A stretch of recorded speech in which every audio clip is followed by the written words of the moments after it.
resmi gitu ya, itu konotasinya agak bingung sih gitu kan. Yayasan tidak resmi itu seperti apa yang gitu kan.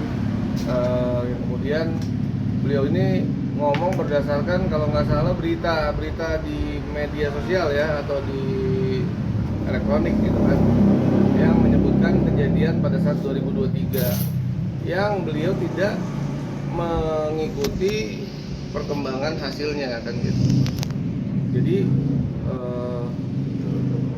apa ya, kita harus buktikan apa lagi kan gitu. Beliau juga kalau nggak salah kan nyebut-nyebut AHU itu kan juga salah satu legalitas gitu ya. Jadi bingung yang dimaksud ilegal sama dia tuh apa gitu. Kalau memang menuduhkan seperti itu, lebih baik gunakan aja upaya hukum supaya jangan menimbulkan penggiringan opini gitu kan, penggiringan opini yang kemudian gini loh, yayasan ini punya penerima manfaat gitu ya. Penerima manfaat ini di yayasan punya keluarga gitu kan.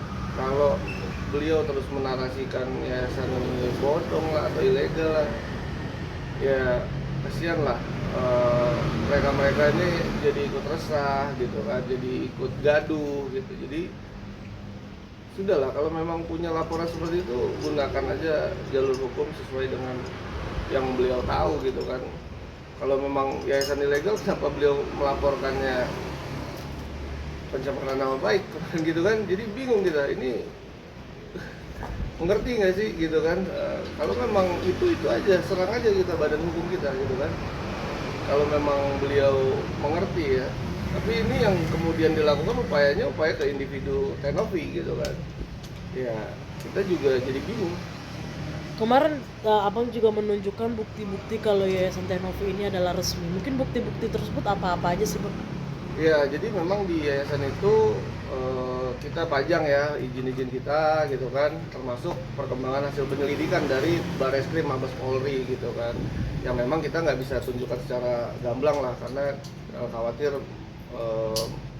melampaui kewenangan kita atas dokumen-dokumen dari instansi negara kan gitu ya. Tapi pada intinya di situ dua dokumen lah yang paling penting. Yang pertama itu namanya TDY ya, tanda daftar yayasan. Jadi setiap yayasan itu harus punya izin operasional. Nah, bentuknya itu TDY kalau untuk kita yang di bidang sosial gitu kan. TDY itu apa? Siapa yang ngeluarin? Dinas Sosial. Dinas Sosial itu mengeluarkan TDY itu melalui mekanisme, yaitu mekanisme pengumpulan data.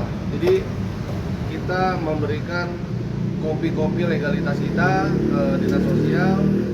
Ya kemudian kalau memang itu tidak betul atau ilegal dan lain-lain, ya Dinas Sosial harusnya menolak izin kita kan, seperti itu ya. Ya. Jadi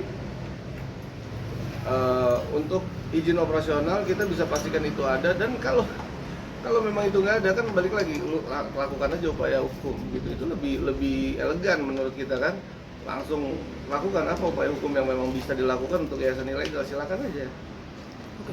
Bang, tadi abang sempat bilang juga ada kejadian di tahun 2023 yang mengakibatkan adanya dugaan-dugaan yang diberitakan oleh Alvin. Itu tahun 2023 emang sedang terjadi apa sih bang pada Yayasan Tenovi? 2023 itu ada apa namanya, laporan informasi.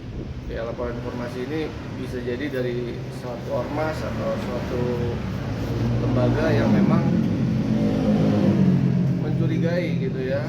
Bisa juga itu dari pihak kepolisian sendiri gitu ya, yang mencurigai bahwa di sini di Yayasan Tenovi ada praktik atau perbuatan pidana kan gitu dasarnya. Jadi selama bulan Juli 2023 sampai Desember itu dilakukan penyelidikan.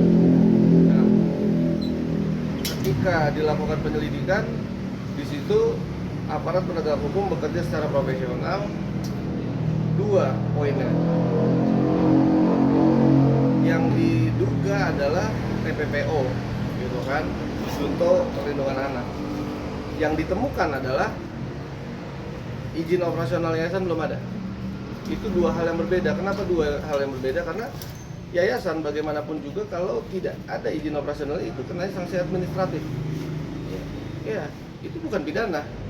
Yang pidana tadi menjual anak bayi, kan nggak ada. Jadi, seperti apa gitu kan?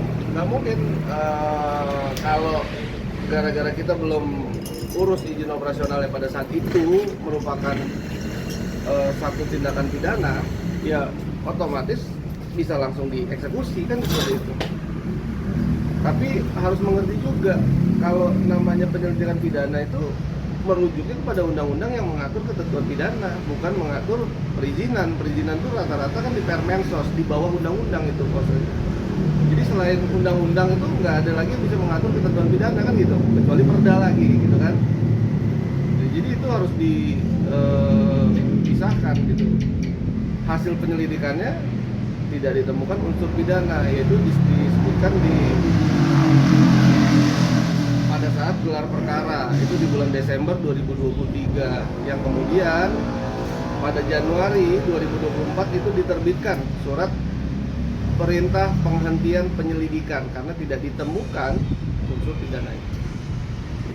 Ya, Bang, soal yayasan itu Bang, kalau boleh tahu berapa sih Bang jumlah orang yang ada di dalam yayasan itu?